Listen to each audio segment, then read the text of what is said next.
Matahari pagi bersinar lembut di atas kota Baghdad, memantulkan cahaya keemasan di menara-menara tinggi dan taman-taman istana yang megah. Namun, suasana di dalam istana justru murung dan penuh kekhawatiran.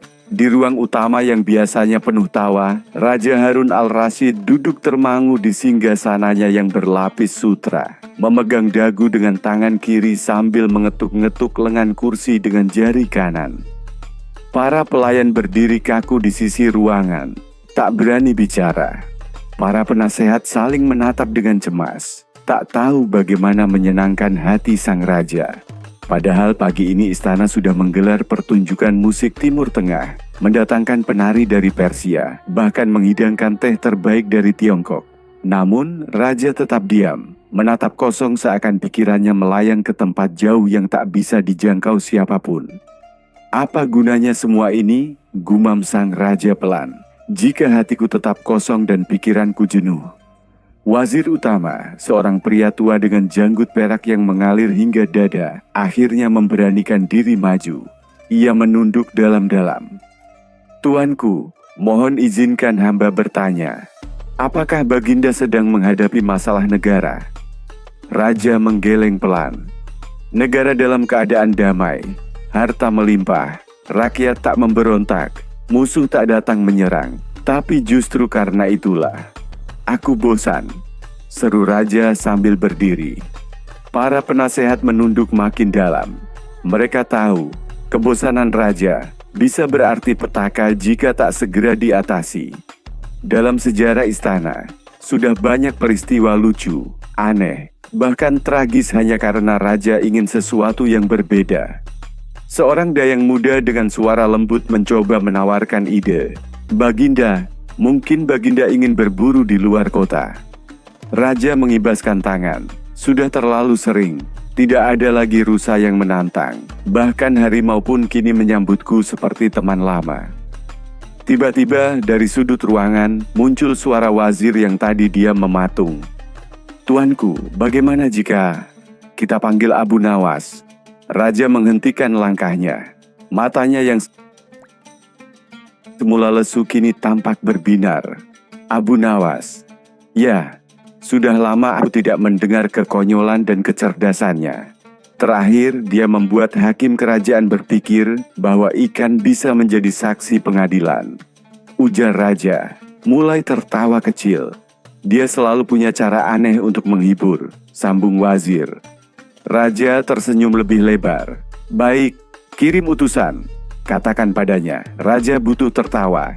Jika Abu Nawas gagal, kita lihat saja nanti. Seketika itu juga, seorang pengawal berkuda bergegas meninggalkan istana, membawa titah penting dari raja, memanggil si licik yang paling cerdik, Abu Nawas. Dan di kejauhan, di sebuah rumah kecil dekat pasar Baghdad, Abu Nawas yang sedang minum teh sambil membaca puisi pun belum tahu bahwa sebentar lagi hidupnya akan kembali berputar oleh sebuah tantangan paling gila yang pernah ada, membuat kambing bisa terbang. Udara pagi di Baghdad masih sejuk ketika Abu Nawas tiba di gerbang istana. Dengan jubah lusuhnya yang berkibar pelan dan sorban yang sudah mulai memudar warnanya, ia melangkah santai melewati barisan pengawal. Wajahnya tenang, bahkan terlihat sedikit mengantuk seolah yang ia hadapi bukan raja, melainkan teman lama yang suka bercanda. Pengawal istana, meski sudah terbiasa dengan kelakuan nyentriknya, tetap saja geleng-geleng kepala. Orang ini benar-benar tak pernah takut, bisik salah satu dari mereka.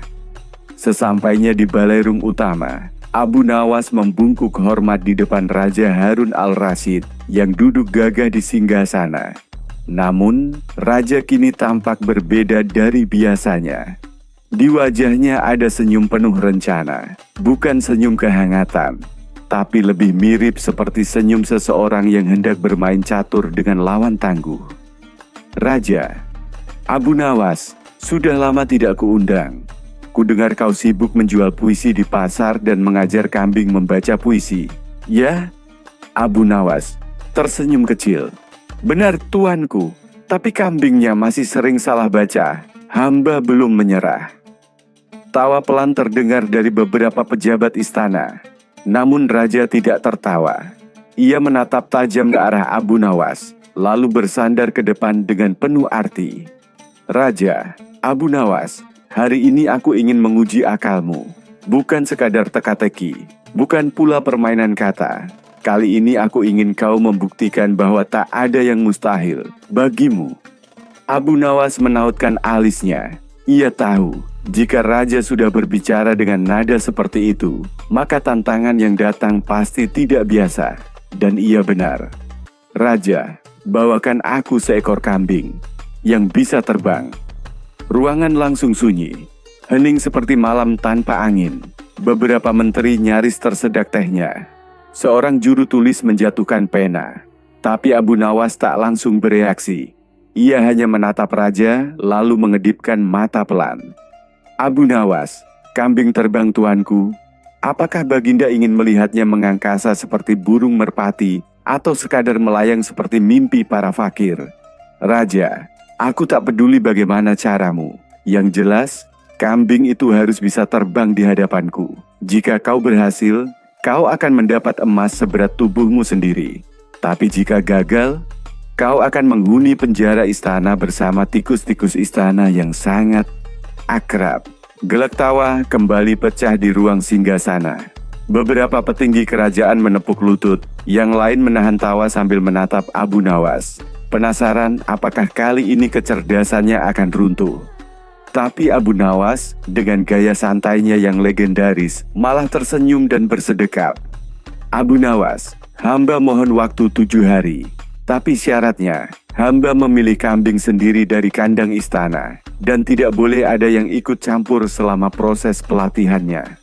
"Raja, 7 hari, kambing pilihanmu, aku terima. Tapi ingat, kambing itu harus terbang di hadapan mataku sendiri." Abu Nawas membungkuk dengan hormat, lalu berbalik meninggalkan ruangan. Di wajahnya, senyum kecil mengembang seperti seseorang yang baru saja memenangkan permainan padahal permainannya bahkan belum dimulai.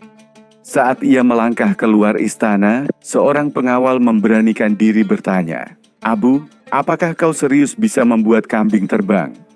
Abu Nawas menoleh sambil berbisik, "Kambing mungkin tak bisa terbang, tapi akalku bisa membuatnya seolah-olah bisa." Ia pun berjalan menuju kandang istana, siap memilih kambing yang akan menjadi pemeran utama dalam sandiwara terbesarnya sejauh ini. Dan dari balik jendela singgasana, sang raja menatapnya pergi sambil tersenyum. Pertarungan akal telah dimulai. Setelah meninggalkan istana dengan janji yang nyaris mustahil, membuat seekor kambing bisa terbang, Abu Nawas melangkah ringan, seolah tantangan itu hanya sebatas membuat teh pagi. Tapi di balik senyum tenangnya, otaknya sudah bekerja keras, seperti kuda pacu yang dilepas dari kandang. Ia berjalan menuju kandang kerajaan, di mana para penjaga dan pengurus hewan menyambutnya dengan pandangan penuh rasa ingin tahu. "Kambing macam apa yang bisa terbang, Abu?" tanya seorang penjaga dengan nada bercanda. "Yang tidak pernah dikira bisa," jawab Abu Nawas sambil tersenyum penuh misteri. Ia berjalan perlahan menyusuri kandang, mengamati satu persatu hewan yang ada, dari kambing kurus sampai kambing tua. Akhirnya ia memilih satu ekor kambing jantan muda. Tubuhnya gemuk dan bulunya putih bersih. Ia terlihat sehat, aktif, dan punya ekspresi polos yang cocok dijadikan tokoh utama dari sebuah pertunjukan. "Yang ini cukup tampan untuk terbang," gumam Abu Nawas sambil menepuk leher kambing itu dengan lembut. Kambing itu pun dibawa pulang ke rumahnya yang sederhana di sudut kota Baghdad. Orang-orang yang melihat Abu Nawas menarik kambing dari istana mulai membicarakan hal aneh itu. Mau diapakan kambing itu? Mau dijadikan penyair? Jangan-jangan kambing itu ditukar dengan keledai bicara. Tapi Abu Nawas tak peduli. Sesampainya di rumah, ia segera membuat kandang kecil di halaman belakang dan mulai merawat si kambing dengan penuh perhatian. Ia menyikat bulunya, memberikan makanan terbaik, bahkan mengusap kepalanya sambil berbicara pelan seolah kambing itu bisa mengerti. "Wahai kambingku," katanya di malam pertama, "dalam 7 hari kau harus terbang. Kalau tidak, kita berdua bisa jadi penghuni penjara." Kambing itu hanya mengembik, tidak tahu bahwa nasibnya kini jadi bahan taruhan kecerdikan manusia paling licik di Baghdad. Hari-hari berikutnya, Abu Nawas melakukan sesuatu yang membuat tetangganya semakin bingung. Ia mulai mengikatkan daun pisang dan kertas tebal di punggung si kambing, menyerupai sayap. Ia lalu mengajaknya naik turun tangga rumah, seolah melatihnya terbang. Beberapa anak kecil bahkan mulai menonton dari balik pagar. Salah satu dari mereka berteriak, "Paman Abu, kalau kambingnya bisa terbang, aku mau jadi muridmu." "Kalau bisa terbang, kambing ini akan jadi jenderal angkatan udara pertama dari Baghdad," jawab Abu sambil tertawa. Namun di balik semua gurauan itu, ada niat dan strategi licik yang disusun rapat-rapat di dalam kepalanya. Ia tahu mustahil membuat kambing benar-benar terbang. Tapi Abu Nawas bukan pesulap. Ia adalah seniman akal bulus. Dan yang akan ia pertontonkan nanti bukan keajaiban, tapi ilusi yang meyakinkan. Setiap malam, Abu Nawas duduk di dekat kandangnya dan membisikkan sesuatu ke telinga kambing itu. "Kau akan naik ke atap istana. Semua mata akan tertuju padamu. Kalau kau tak terbang, raja akan menjadikanmu sate diraja. Tapi jika kau tampak seperti hendak terbang, mungkin kita bisa selamat." Entah mengapa, kambing itu makin hari tampak gelisah. Ia mulai resah saat melihat Abu Nawas naikkan daun-daun di punggungnya. Ia mulai mengembik lebih sering saat malam tiba. Tetangga Abu yang paling tua, seorang lelaki bijak bernama Pak Harit, diam-diam memperhatikan tingkah itu. "Abu," katanya suatu malam, "kau sedang mendidik kambing atau menghipnotisnya?" Abu hanya tersenyum dan berkata, "Kadang untuk membuat keajaiban, cukup dengan membuat orang percaya bahwa keajaiban itu mungkin." Menjelang hari ke-7, kabar tentang kambing terbang Abu Nawas menyebar luas di Baghdad. Orang-orang mulai bertaruh. Apakah kambing itu akan benar-benar melompat? Apakah Abu Nawas punya trik rahasia? Atau kali ini dia akan benar-benar gagal? Pasar, gang kecil, bahkan warung teh di pinggir sungai, semuanya membicarakan hal yang sama. Kambing terbang. Dan Abu Nawas dalam diamnya hanya menyiapkan satu hal. Bukan sayap, bukan sihir, tapi panggung. Panggung terakhir untuk permainan akalnya. Hari yang ditunggu-tunggu pun tiba. Kota Baghdad seolah berdetak lebih cepat pagi itu. Langit cerah tanpa awan, dan matahari naik dengan tenang seolah ikut penasaran. Benarkah akan ada seekor kambing yang bisa terbang hari ini? Di sudut pasar, para pedagang sudah berkumpul membicarakan Abu Nawas dan kambingnya. Anak-anak berlarian sambil menirukan suara kambing, dan para ibu membawa makanan sambil tertawa kecil. "Kalau kambing itu bisa terbang," kata seorang tukang roti, "aku akan memandikan untaku 3 kali sehari."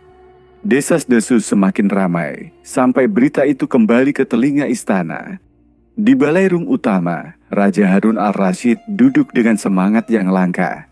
Di wajahnya terlukis antusiasme yang bahkan lebih besar dari saat ia menerima upeti dari negeri-negeri jauh.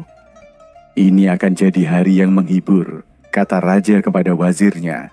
"Dan jika Abu Nawas gagal, akan jadi hari yang sangat menyenangkan juga." Tak lama kemudian gerbang istana terbuka. Semua mata tertuju pada satu sosok yang berjalan santai namun penuh percaya diri. Abu Nawas. Di sebelahnya dituntun dengan tali, seekor kambing putih berjalan dengan langkah gugup. Yang mengejutkan bukanlah kambing itu sendiri, melainkan pernak-pernik aneh yang menempel di tubuhnya. 2 helai daun pisang besar terikat di sisi punggungnya, seperti sayap, dan selembar kain merah tergantung di lehernya seperti jubah pahlawan. Tawa pun pecah di antara para menteri dan pengawal. Kambingnya seperti hendak mengikuti kontes kostum, atau mau menyelamatkan dunia dari rumput-rumput jahat. Abu Nawas hanya tersenyum. Ia tidak menjawab. Ia terus menuntun kambing itu menuju menara kecil istana yang menghadap ke taman kerajaan, tempat yang telah disiapkan untuk pertunjukan terbang ini. Tangga sempit menuju atap itu cukup curam, dan setiap langkah Abu Nawas membuat jantung para penonton berdebar. Kambing itu pun ikut menaiki tangga, meski beberapa kali harus didorong lembut oleh Abu Nawas. Sesampainya di atas, Abu berdiri di tepi atap yang rendah. Dengan angin pagi meniup sorban dan ujung jubahnya, ia menghadap ke arah raja yang menonton dari balkon istana bersama para penasihat. Abu Nawas mengangkat tangan, lalu berseru dengan lantang, "Tuanku Raja, hari ini hamba persembahkan pertunjukan yang tak akan pernah terlupakan." Ia lalu berlutut di samping kambing, memegang kepala hewan itu dan berbisik, "Waktumu bersinar, wahai makhluk bersayap palsu. Mari kita lihat siapa yang lebih pintar, aku atau para cemooh itu." Ia lalu berdiri dan mendorong kambing perlahan ke tepi atap. "Wahai kambing," serunya keras, "jika kau tidak terbang hari ini, raja akan memotongmu menjadi sate untuk makan malamnya." Kambing itu, yang sudah gelisah sejak pagi, mengembik keras. Ia melihat ke bawah, melihat keramaian, mendengar suara raja dan mundur sedikit ketakutan. Abu Nawas pura-pura kecewa, lalu berdiri dan berkata kepada raja, "Tuanku Raja, hamba sudah melatihnya selama 7 hari. Hamba beri ia makan terbaik, hamba beri ia sayap, dan bahkan hamba beri semangat tiap malam. Tapi tampaknya kambing ini gagal belajar terbang bukan karena bodoh, tapi karena terlalu takut dengan Baginda." Semua orang tertawa, tapi raja tidak. Ia tersenyum, lalu melipat tangan di dada. "Jadi," kata raja, "kau mengaku gagal." Abu mengangkat satu tangan dan berkata dengan lantang, "Tidak, tuanku. Justru hamba telah membuktikan bahwa kambing ini hampir terbang. Jika Baginda mendekat, ia pasti melompat dari atap karena takut. Bukankah itu bentuk terbang juga?" Semua yang mendengar itu kembali tertawa terbahak-bahak, termasuk sang raja sendiri. Ia menepuk-nepuk lengan kursinya sambil berkata, "Abu Nawas, kau memang tak bisa membuat kambing terbang, tapi kau bisa membuat semua orang percaya bahwa itu mungkin." Raja berdiri dan mengangkat tangan. "Sebagai hadiah atas keberhasilanmu membuat istana ini tertawa dan menguji logika dengan cara paling tidak masuk akal, aku anugerahkan 1 karung emas dan kebebasan bagi kambingmu." Tepuk tangan dan sorak pun membahana. Abu Nawas membungkuk dalam-dalam, lalu turun dari atap dengan kambingnya. Kambing itu selamat, Abu Nawas menang, dan Baghdad kembali memiliki cerita baru untuk ditertawakan selama bertahun-tahun. Sore itu, cahaya matahari mulai miring, menyinari halaman istana dengan keemasan yang lembut. Tawa para menteri dan bangsawan masih terdengar menggema di dinding-dinding istana. Bahkan ketika Abu Nawas telah turun dari atap membawa kambingnya kembali ke pelataran, wajahnya berseri. Kambing di sebelahnya pun tampak lebih tenang, seakan tahu bahwa hidupnya telah diselamatkan oleh seni bicara dan tipu daya tingkat tinggi. Sementara itu, Raja Harun al-Rasyid berdiri di balkon atas, masih tersenyum puas. Ia baru saja menyaksikan pertunjukan paling aneh sekaligus paling cerdas selama bertahun-tahun memimpin kerajaan. Bukan pertunjukan sulap, bukan pula sandiwara panggung, tapi permainan logika dan akal sehat yang dibalut kelucuan dan dipertontonkan di tengah seluruh istana. Ketika Abu Nawas kembali ke hadapan raja, seluruh istana menyambutnya dengan tepuk tangan. Bahkan wazir utama yang terkenal dingin, kini tersenyum dan mengangguk hormat. Raja berkata lantang, "Wahai Abu Nawas, tidak ada kambing yang terbang hari ini. Tapi kau telah membuat akal sehat melayang tinggi, dan seluruh istana ikut tertawa bersamamu. Apapun yang tidak mungkin di tanganmu menjadi bahan pelajaran." Ia lalu memberi isyarat kepada pengawal, "Bawakan 1 karung emas, dan pastikan kambing ini mendapat tempat tinggal di istana. Siapa tahu suatu hari ia bisa mengajar burung merpati cara berpikir." Tawa pun pecah kembali, tapi di antara semua canda, terpatri sebuah penghargaan yang tulus dari sang raja. Sebab ia tahu, bukan sembarang orang yang bisa mengubah tantangan konyol menjadi pelajaran yang tajam. Malam itu, Abu Nawas pulang ke rumahnya dengan 1 karung emas di pundak dan kambing di sisi kirinya. Jalan-jalan Baghdad diterangi lentera minyak, dan warga yang melihatnya segera berkumpul. "Apakah kambing itu benar-benar hampir terbang?" tanya seorang anak. "Lebih dari itu," jawab Abu Nawas. "Dia mengajarkan kita bahwa yang terpenting bukan bisa terbang atau tidak, tapi apakah kita cukup cerdas untuk membuat semua orang mengira kita hampir bisa." Anak itu mengangguk, belum sepenuhnya paham, tapi tahu bahwa ia baru saja mendengar kalimat besar. Sementara itu, beberapa tetangga yang tadinya mencibir Abu Nawas kini menepuk bahunya. "Kau benar-benar orang gila, tapi cerdas. Kau gila juga baru kelihatan ketika menang." Abu hanya tertawa, lalu masuk ke dalam rumahnya yang sederhana. Ia duduk di depan perapian, menatap api yang menari, sementara kambingnya tertidur dengan tenang di pojokan rumah, tanpa sadar bahwa ia baru saja menjadi tokoh utama dalam kisah yang akan dikenang bertahun-tahun ke depan. Beberapa hari kemudian, di pasar Baghdad, seseorang bertanya pada Abu Nawas, "Kenapa kau tidak menolak saja tantangan gila dari raja? Kau bisa saja menolak, bukan?" Abu Nawas mengangguk, lalu menjawab, "Karena dalam hidup, kadang kita tidak bisa memilih tantangan, tapi kita bisa memilih cara kita menjawabnya. Dan jika kita cukup cerdas, bahkan kambing pun bisa diajak bicara, dan dunia akan percaya bahwa ia bisa terbang." Sejak hari itu, setiap kali rakyat Baghdad berkumpul di warung teh atau pasar, cerita tentang kambing terbang Abu Nawas selalu menjadi pembuka percakapan. Ia bukan hanya legenda yang lucu, tetapi juga pengingat abadi bahwa kecerdikan bisa menjadi sayap, bahkan untuk yang tak pernah dirancang untuk terbang. Dan Abu Nawas, ia tetap hidup seperti biasa dengan teh panas di tangan dan akal yang lebih tajam dari pedang manapun di istana.